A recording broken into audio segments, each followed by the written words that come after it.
Have you ever thought to yourself, man, I'd like to host my own podcast? Well, guess what? You can go to podbean.com/voices and get everything you need to create, manage, and promote your podcast. I use Podbean every week for Voices in My Head. There's easy uploading and publishing tools, stunning templates, custom domains, social and promotional tools, an embeddable podcast player, monetization tools, and more. It is your all-in-one podcasting solution. With Podbean, you can create professional podcasts in minutes without any programming knowledge. Best of all, everything is mobile-ready right from the start. So go to podbean.com/voices. And when you sign up, use the code VOICES and you'll get a sizable discount. Podbean, for your home podcasting. Thank you for listening to Voices in My Head.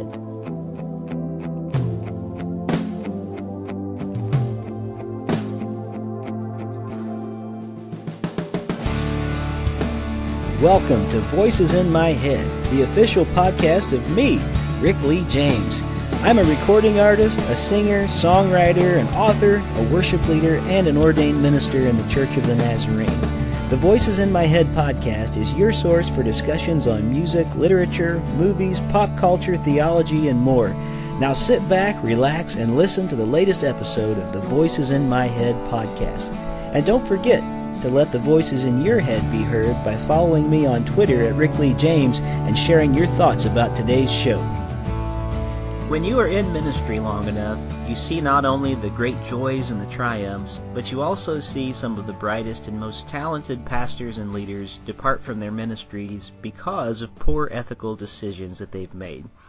In his book, Ethics in Christian Ministry, A Guide for Pastors and Mentors, Dr. Charles Christian, who holds a Ph.D. in theology and ethics, draws from his experience of 25 years in the pastorate and his experience as a professor of theology and ethics at Fuller Theological Seminary and MidAmerica Nazarene University to take the reader on a journey through the professional and personal life of today's pastor, to provide an overview of the important ways a leader can avoid ethical snares in the context of ministry. Dr. Charles Christian, welcome to the Voices in My Head podcast. Thank you, Rick. I'm very excited to talk with you today.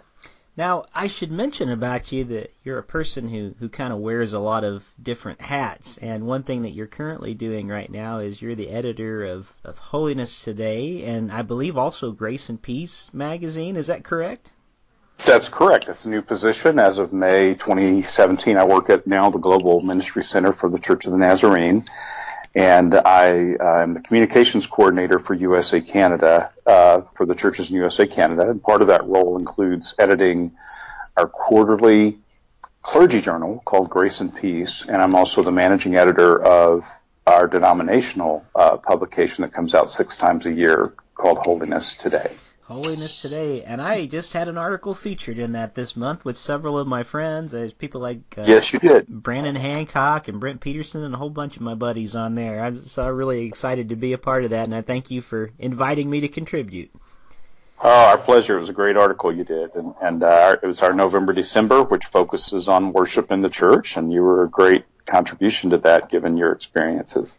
Well, it was certainly a pleasure, and I look forward to seeing what you do with the magazines in the coming day. It looks wonderful, and I love that there's a good online presence with it as well, so it's easy to share links and where people can see it. And so keep up the good work. You're doing a great job on that end of things for the Nazarene Church, and I know that must be a difficult job when you're trying to get everybody together to write different things and multiple authors on those articles, and most of them are pastors in some form or another, so it's probably like herding cats to get an issue out each time.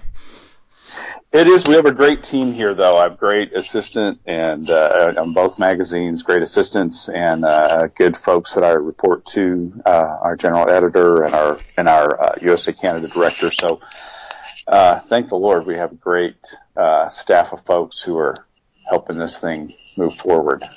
It's great.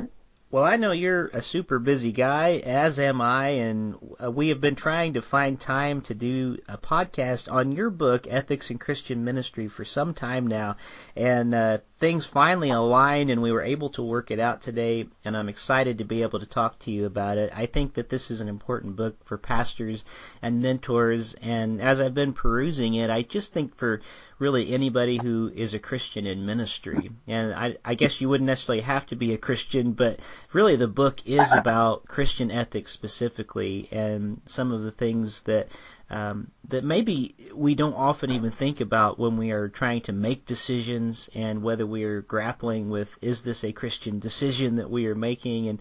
And sometimes we let other things guide us that we think are wise, but I think it's a wonderful thing that you are dealing with Christian ethics specifically. So let's start just super basic here. I like to kind of start out just for maybe the person who has never really dove into the topic of ethics before. They're probably an ethical person, but just being that people are ethical doesn't necessarily mean that they've done a lot of study into that area. So let's start super basic in maybe the best way you can for a person that's new to this. Just maybe kind of define ethics for us. I'll do that. Yeah, ethics in some ways is just a subcategory in philosophy, how we think about what is good, what is true, what's right, all these kind of things, what is real. So the part of the thing that ethics zooms in on is what is right and wrong. So really, when you talk about ethics, you talk about a system of measuring. Consistent system of measuring what is right and wrong, or what we would call good or bad, and it's based on some authority, and it takes seriously the idea of community and consistency. Okay, so you have this way of determining this is good, this is bad, or this is right, this is wrong, and there's an authority that you refer to, and then you look for a consistent measurement, and then you take seriously the idea that what is right and wrong for me also has an effect on the rest of the community. Okay, so those are the four main elements for any ethical system, and it's very important, I believe, as Christians, that we make sure that we're plugging in Christian things to those categories. So, for instance, we don't just want right and wrong based on any old thing. We want right and wrong based upon the authority for Christians, which is the ways of Jesus. You could define it as that, as expressed in Scripture, or something to do with Scripture, tradition, reason, experience, if you're a Wesleyan. But basically, Scripture is the bottom line, and the ways of Jesus are the ways of interpreting Scripture properly. So that's our authority, right? That's what determines, that's the bottom line measurement in our system of gauging right and wrong. And then the community that we work primarily in, as Christians, of course, is the church. And so this book talks about that in general, but it zooms in then on those that have been called to be leaders in the church, how we as leaders in the church can help navigate our decision-making in a way that takes seriously the fact that we are distinctly Christian. We're using those Christian measurements to determine what is right and wrong. Sure. Well, and yeah, that helps immensely, and you've already talked some about this, and you do early on in your book, you talk about the importance of community, and you say that ethics is never done in a vacuum. And just thinking back to the intro that I gave at the beginning of this show, and we talk about people who have been in positions of ministry that so often fall out of it for various reasons, often based on ethical choices.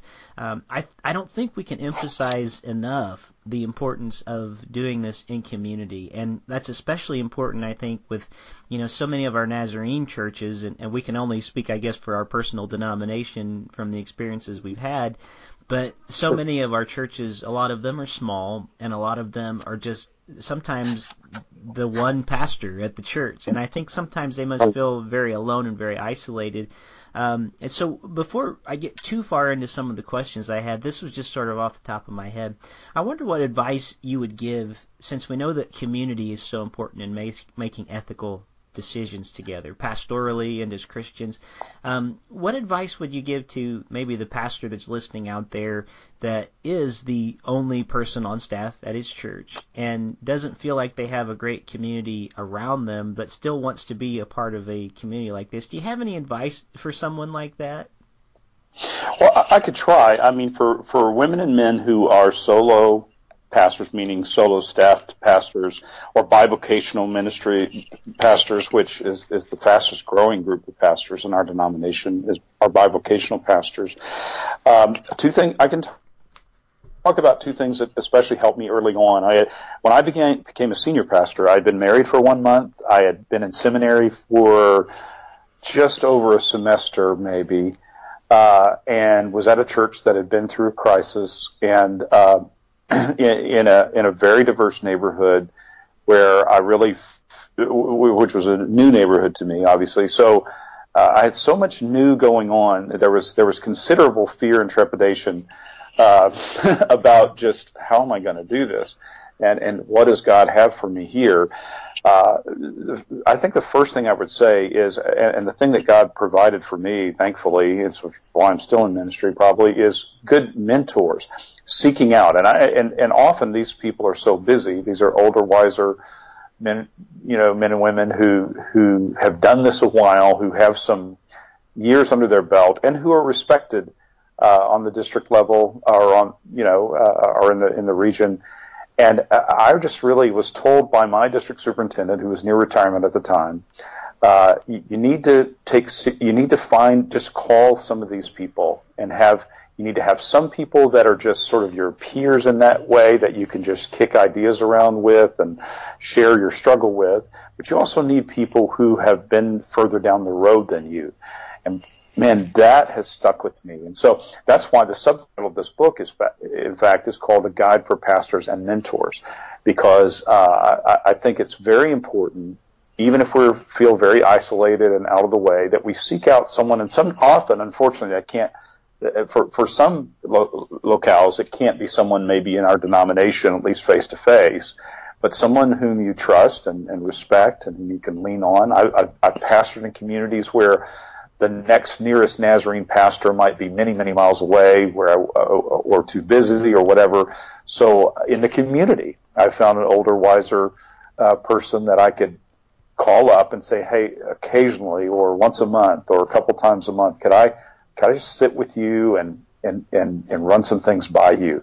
So I think that's incredibly important. And I think it can't often, district superintendents can facilitate that role. I think it's unreasonable to think that our district superintendents can always fill that role because of their schedules. But reaching out to our superintendent and say, hey, is there a pastor near me that can sit with me and kind of walk me through some of these new things, whether it be I'm doing my first funeral, or I'm about to lead the board in a new building campaign or something like that, whatever it is, or I have this issue facing me and I don't know if I'm prepared to assist in this. Having mentors is truly a key, I think. And I took it seriously early on, and I can look back and say in 25 years, the times when I haven't taken it seriously is the time I've struggled the most. So I think having a mentor and using, hopefully a book like this will at least provide some mentoring temporarily. Ideally, I would like for this book to be something where a mentor or a senior pastor can sit down with his or her staff, or with a pastor that he or she is mentoring, and walk them through each chapter of this book and react together on the case studies or on the questions or whatever as a mentoring tool. And some districts, a couple of districts already are already starting to consider using the book in this way, by the way, which I'm very excited about. And there are even some church staffs that are starting to do this with their staff. And I think that's the ideal use of this book. But what if you're isolated? What if you don't have as much access right away? At least allowing this book to be a voice that you can bounce things off of is super important, because we're only as sick as our secrets, as the counselors tell us. And if we become too isolated and secretive over a period of time, it can really come back to haunt us. Well, that's really good advice, and I think especially about finding somebody in the community. That's been a great benefit for me over the years. And so you've said a lot of good there, and I want to go into your book and some specific things you've written so that people can get a little bit of a flavor for what they're going to get when they read this book. And I'm sure it took you a while to do this because, this is a deep subject, and I'm sure you could probably write a lot more. There's probably a second volume out there, but ethics in Christian ministry, and when we talk about that, early on in the book, you talk about 3 types of ethical systems, and I find this really fascinating, and I want to talk about each one of these 3. And if we have time, there's also an ethics grid, which is some considerations in making Christ-centered ethical decisions that you have early on in the book. And we'll talk at the end of our time together. I want to make sure we hit on the communications covenant as well. So let's start with the 3 types of ethical systems and kind of what they are for people so they can understand a little bit. And this is sort of, maybe we could call this Ethics 101 or something like that when it comes to Christian ethics. Right. But the 3 types are deontological, which are duty-based, teleological, right, which are goal-based, and virtue ethics, which are systems that concentrate on forming the individual into a person of integrity. And they all 3 are very important and go together when we have this conversation on ethical. So let's start, and I'm just going to let you talk a little bit, and maybe for sake of time, just maybe do a couple minutes on each one as we discuss here. But let's start with deontological ethical systems, which is duty-based, and kind of describe that for us. Great. Well, like I said, we all engage all 3 of these types at some point in our lives, or maybe even daily, in regard to how our decisions are made. The most common or best known, probably are the easiest, I think, to think about are it's deontological, from the word deon, which means duty-based, do your duty. So in this kind of system, one might think about a firefighter or a military person who is told, just go do this. This is your duty to do it. That person often is not asked to weigh consequences. For instance, the firefighter rushes toward the burning building. I mean, think about that for a second. That is not a logical thing to do. It's not something that if he or she were looking out for their own safety that they would do, but as a sense of duty, well, the fire is there and I'm a firefighter, so I run toward the fire. There are ethical systems that determine right and wrong or good and bad based on the decision you make up front. So you say, this is right, and I'm going to do this no matter the consequence. And it's why this kind of ethics is also called non-consequentialist ethics. In other words, we don't really care what the consequence of this is going to be ultimately, because this is the right thing to do. And there's a lot of that in Christian ethics, right? There are some things that God just says, this is what I want you to do. This is the way I want you to walk in. You look at the prophets in the Old Testament where God says, I want you to say this. And the prophet is thinking, well, they're going to kill me if I say it. And God says, just go ahead and do it. And if you die, or whatever, So this is a deontological kind of system. And again, it's the good of the deontological system is that it is easy to measure because you're making all your decisions up front. It's kind of the John Wayne idea where I'm going to go do this, and it's the right thing to do. The bad part of strict deontological ethics is that can become legalism, or it can. What do you do if 2 good things collide?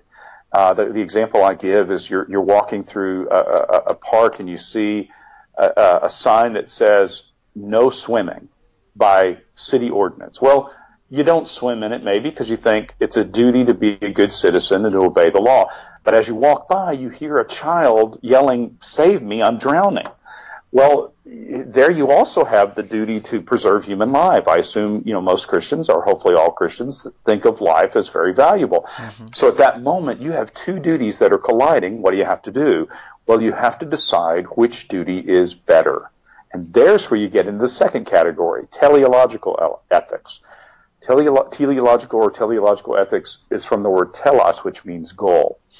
That's sometimes called consequentialist ethics, where you in this case, you gauge right and wrong not based on something up front, but based on the result. What's going to result in the better thing? Well, that's a teleological system. Now, actually, we're very familiar with this in America, especially because we're kind of a teleological government. Most democracies, right? You vote, and whichever one gets the most, that's the good. No, we don't always feel that way, but that's that's a teleological system, though, because you're looking at the result. You don't necessarily have a strict idea up front of what's going to be right and wrong. You're going to vote based upon maybe what's better, or what's going to turn out better, or what's going to have the best long-term effect. Right. So that's the second category. Well, and it's interesting. So if I can interrupt you just for a little humorous thing, when you said that about elections and whatnot, and my friend Brian Zahn, he's said oftentimes that his father, who was a judge, would always instill in him that the majority is almost always wrong. Right. Is what he would say. So it's interesting. To a lot of people would say, though, just like you said, well, the majority said it's it, so that must be the right thing, but that's not necessarily always the case, as we just said. That's true. And that's right, and that would be the drawback of teleological ethics, right? Because sometimes some things are just right in our Christian way of seeing ethics.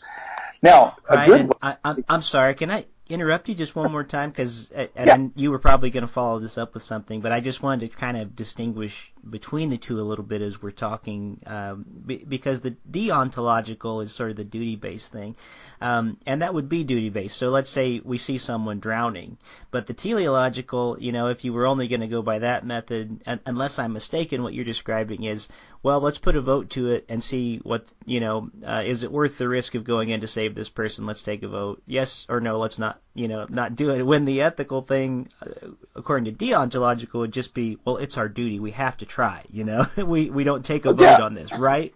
Well, that's part of it. But teleological can be a Christian ethic as well when you say, okay, maybe you have two options, like the case study. The first option is, do I obey the law? Well, everybody would say it's good to obey the law. It's my duty to obey the law.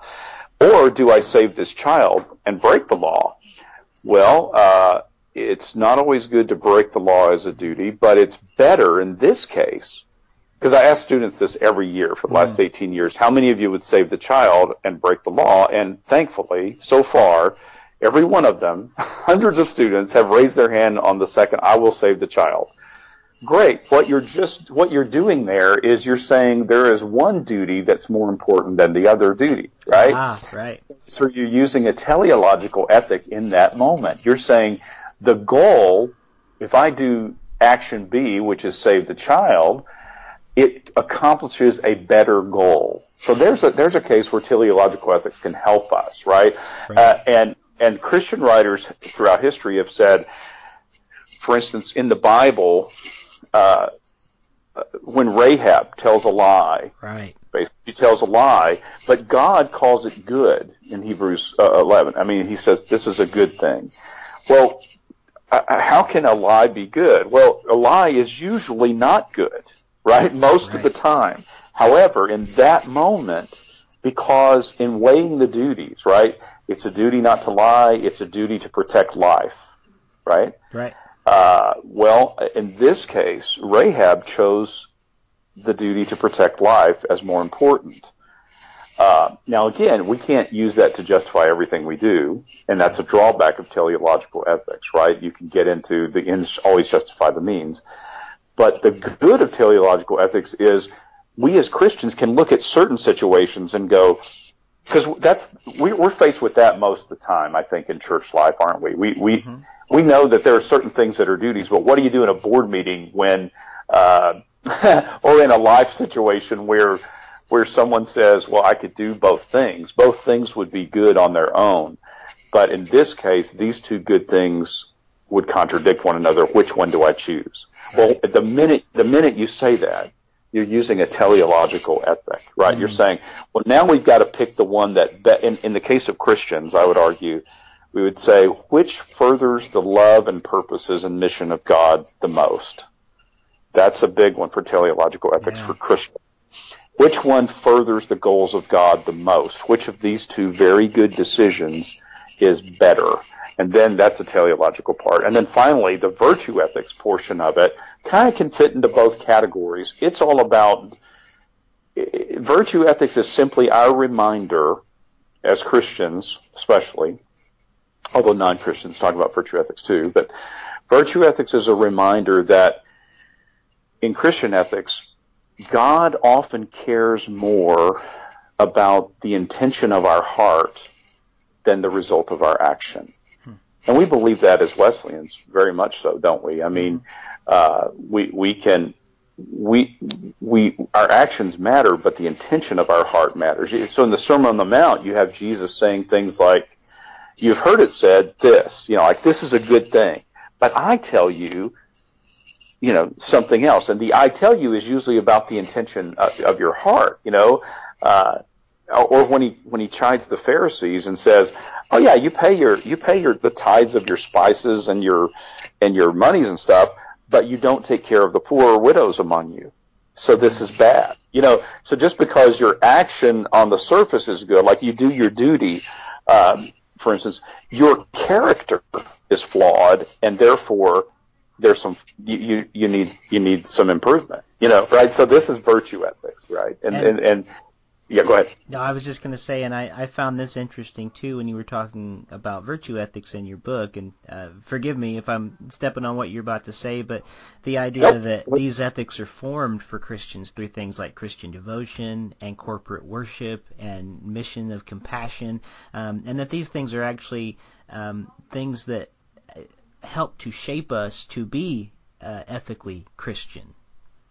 That's right. Our biggest challenge, I think, as Christians is recognizing that, for instance, what we do on Sunday morning in worship is not just an empty exercise. These are formative moments. Every time I participate in the gathered worship, for instance, of others, or every time beyond that, every time I participate in the service of others in the name of Christ, not only is it doing some good, some ethical good, but it is actually shaping me and forming me into a habit of mind. You might say a way of thinking, a way of consistently living. It is holding up the virtues of Christ above all else every time I participate in worship or in service in the name of Christ. So yeah, I think that's what forms us. Yeah. Which is why, as pastors, I think it's very important that we put a lot of thought into our worship planning and what kinds of things we're going to be sharing in our Sunday times. And I've talked with other guests before about how, it's not right that we have to put so much weight upon that hour when we come together each Sunday morning or however long it is. But that seems to be just about the only time that our people are coming to be shaped and to be discipled. And so it's very important that in the structuring of our services that we put a lot of thought into that. And as I was reminded this past year at the Wesley Conference in Nampa, Idaho on worship, I think it was Scott Daniels that asked the question to all of us who were there, and he said, what does a person look like if they've worshipped in your congregation for 20 years? What difference does that make? And of course, we had just come out of an election at that time, so it was, I think, January, early February of this year, and we know that the election this year was, at least polls tell us, heavily swayed by evangelicals in the vote and things, and we all were kind of pondering this question just sort of as a hypothetical or whatever, and to say, wow, if our people have been shaped by the gospel that we're preaching, what does that mean about the gospel we're presenting in the world? If our people, many of them have been shaped for 50 years by our congregations, which gospel are they listening to? So I just find that, especially the virtue ethics, incredibly fascinating, because the idea that corporate worship does form us, and that is why we need to take such care in the planning of our corporate worship. I agree, and we know as pastors we have a much more limited window of time now than probably ever before, at least in modern American Christian history, as far as people's weekly schedules. It has become a strange new world in that way. But all I ask in the book, and what I ask of myself as a minister, is even if their only interaction is a short time, and we just don't have the, it used to be very standard for Nazarenes, for sure, to go to 2 or 3 services a week and sort of build their lives. Their calendar flows from their church commitments. Now it's flipped. Church commitments try to fit into the other alternatives out there. And I'm not being too hard on that, although I do think it does a disservice to us when that happens. But it's the world we're living in at the moment.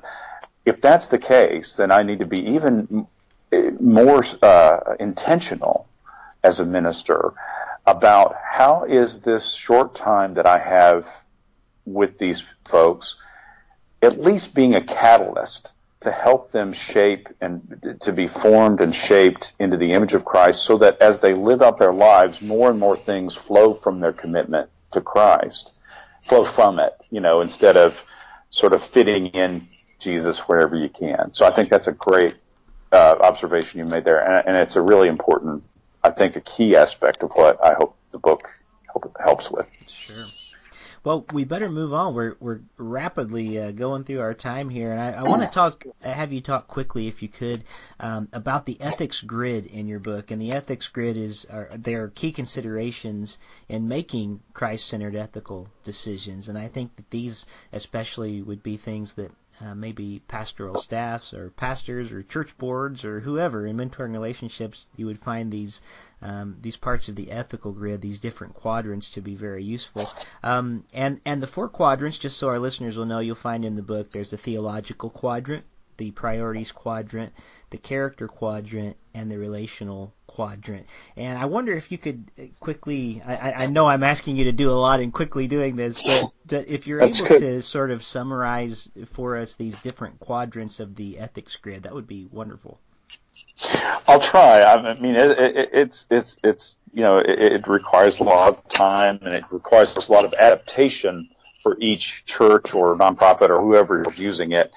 But let me just say, the very least I would love for someone to pick out of this grid, I'll start with that, it's the quickest, sure, is just to recognize that every ethical decision we make has the potential of hitting these 4 areas in regard to our witness for Christ. Okay, so when we sit down, let's say at a staff meeting or a board meeting or a family meeting or whatever, when we're talking about being Christ-like representatives, these 4 quadrants should somewhere come into play. And so theologically, we look at the rationale behind it. We are a theological entity. The church is, in other words, created by God, headed by Jesus, driven by the Holy Spirit into the world. So we are a theological entity, and we should be serious about that. We can't just say, well, that really doesn't have any theological meaning, because everything we do is identified, at least, with theology, how we view God. So taking that seriously. Secondly, priorities. Every church, every organization has mission priorities that are important to them, right? And so whether it's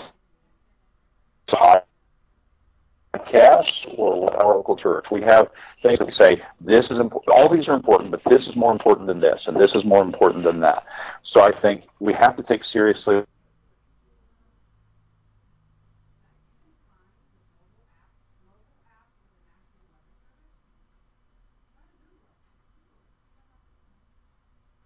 for instance, or even the decision itself needs to talk about, are we magnifying and pointing to the character of Christ?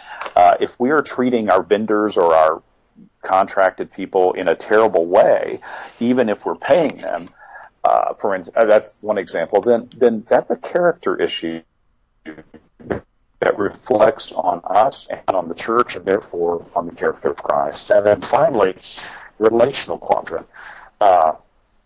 How is this promoting the environment, the relational environment of the church, right? And most seasoned pastors in a staff or board meeting will rarely enact something based on, let's say, 51% of a vote, because they recognize that even though technically they could do it, relationally it might cause more problems in the long run. So taking that seriously, how is this promoting good relationship? Another way, especially I've encountered this on both sides of the staff, as both an associate staff and a senior pastor with staff, is this decision, for instance, causing my staff to have to interrupt key relational priorities in their own lives, right? Am I asking my worship pastor to do so much that even though it might be doing good for the church, it might be affecting his other relationships? Well, I have a responsibility to take that seriously, right? If I'm asking the youth pastor to put in 70 hours a week, is that make some theological good. It may help us meet some priorities. It may even, the way he or she does it might reflect on the character of Christ. But is it affecting his or her other relationships to the point where eventually he or she won't be able to function? So those are the 4 quadrants that I hope we take seriously when we make ethical decisions. And I'd talk more about it, obviously, in the book. Sure, yeah. And there's a lot for readers to dive into, for sure. Lucia? Sorry, can you hear me? Hello? You hear me okay? Are you there? Yeah, I'm here. Yes. You hear me all right? Yeah, I just lost. Well, you know what? I do now. Yeah, can you hear me? I can. You have been cutting in and out a little bit, so hopefully you can hear me now. You still there with us, Charles? Yes. Can I? I am. Yes. Can you hear me? Yes. Yeah, we're good Hello? right now, but we'll probably start wrapping this up just because of time, but also we seem to be having a little bit of a connection problem here today. If you can still hear me well enough, I'd love to have you talk for just real quickly about the communications covenant that's in the book, because you said that you've had a lot of pastors and churches and schools and places like that are actually implementing this communications covenant, and to the best that we can, as long as our connection holds out here, I'd love to hear a little bit more about that. Sure. If you can hear me all right. Briefly, when I became a senior pastor at the end of 1993, I already mentioned I was very inexperienced, very green in every way, and was in a church that had gone through some difficulty, and there was still some hurt that was lingering, and I was very concerned about how someone as green as me would be able to come in and help provide some semblance of cohesiveness. And again, one of my mentors suggested, well, you gotta make sure that your communications process is stronger in that church if it's ever going to survive. So basically, prayer and sitting down with my board, we developed a communication covenant.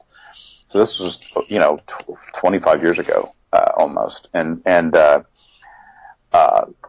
we began to implement it. There are 10 principles, and we stuck to it. In fact, we made a decision that from then on, if someone is nominated for the church board, they have to adhere to this communication covenant if they're going to be on the ballot. It was that kind of thing. And so we began doing that, and God brought great healing. And another mentor in the district who pastored a much larger church asked me about it, and I told him about the communication covenant, and he wanted to see it. And once he saw it, he said, "You should really see if some publications might be interested in this." And really, one of the first major articles I ever had published was this, and Leadership Journal published a version of this in 1999. It's still on the Christianity Today website and all that. And from there, it just kind of went, before going viral was a thing, Yeah. it sort of went viral, at least for what, more than I thought it would. I began getting requests, can we reproduce this in Spanish, or can we put this in our newsletter, or can our diocese use this? In the case of the state of Washington, the Episcopal Diocese of Washington, they now use it as their standard communication tool on their site with all their pastors. some districts began to ask, can we utilize this? So of course, once the book process happened eventually, I would use this in my classes that I taught, clergy ethics classes or general ethics classes. And so, of course, when the book came around eventually, that was going to be in there for sure, right? Because it became such a tool that people were using and that I was using in my own ministry. And it's pretty simple and it's very biblical, but it is very conversational, and it allows, it's 10 things that can be reproduced and adapted in any way.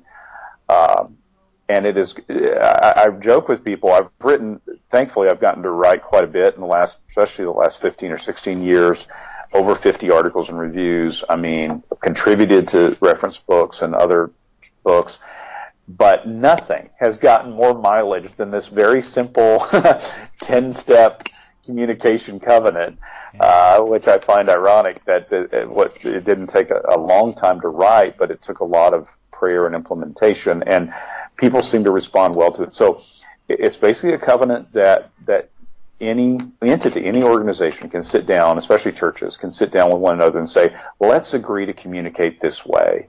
And it begins very simply. If you have a problem with me, come directly to me. If you have if someone else has a problem with me, send them to me. If they won't come to me right away, come with them. That kind, and it's a reciprocal covenant where the minister or the leader says, "And I'll do the same for you." And then it kind of goes on and on about how we'll keep confidences, what confidences we won't keep, what confidences we will keep, on and on and on. And there are just 10 of those. And it also gets into, I won't assume things about you. I won't interpret you.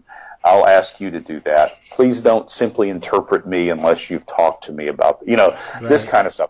And I think it's really, honestly, over time, I mean, now I know some church pastors have joked with me that they've used it and it's kind of weeded people out. But I don't know if maybe that's a secondary goal. Certainly, if people don't want to communicate that way, then chances are they're not going to be very healthy.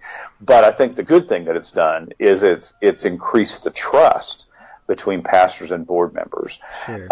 Or pastors and staff members, because they'll know, if a staff member of mine hears some kind of rumblings about, I think you're going to be in trouble with the pastor on this, they'll know that's not true, unless I've come to them first. And there won't be any of this secret doubting kind of mistrust. There'll be, no, the pastor sticks to the covenant. Now that staff member may come to me and she or he might say, hey, I don't think this would be true of you, but is there, did you follow the covenant on this? And then I'd be able to say, well, yeah, no, I haven't said anything to anyone else that I haven't said to you first, or whatever.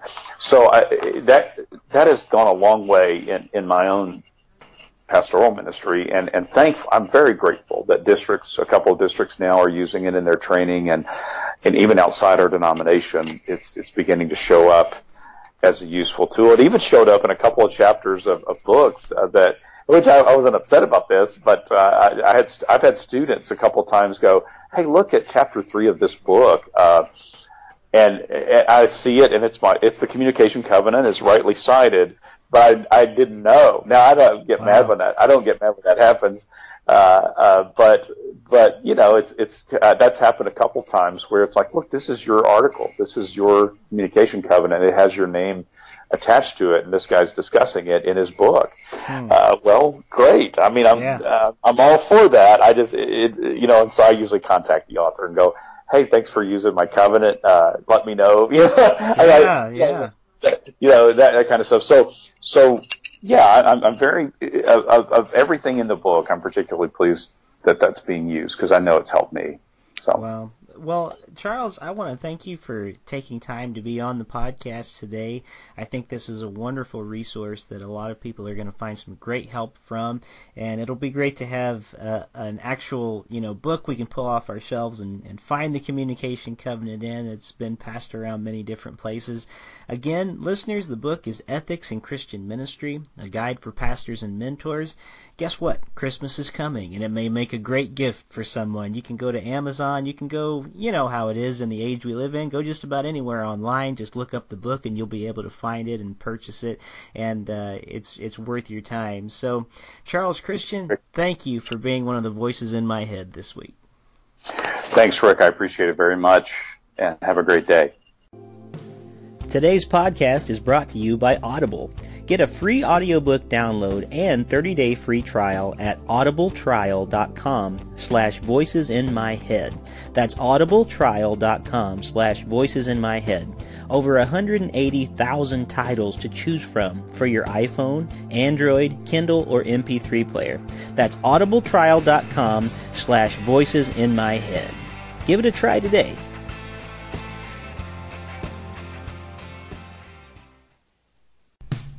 Thank you for joining me here this week on the Voices in My Head podcast. I hope you'll visit me on my website at rickleejames.com, follow me on Twitter at rickleejames, like my artist page on Facebook at facebook.com/rickleejames, and keep up to date on what I'm writing at my author page on amazon.com. Make sure to follow my calendar on the website, and if you would like to have me come to your town to do a concert, a speaking engagement, or a book event, you can book me through my website by clicking on the link for Pair Booking Agency. That's Pare Booking. And finally, it would mean the world to me if you were to leave me a review of this podcast on iTunes. The more positive reviews that we receive, the more visible this podcast is on the internet. And now the benediction. May the God of peace, who raised Christ from the dead, strengthen your inner being for every good work. And may the blessing of God Almighty, Father, Son, and Holy Spirit rest upon you and dwell within you this day and forevermore. Amen.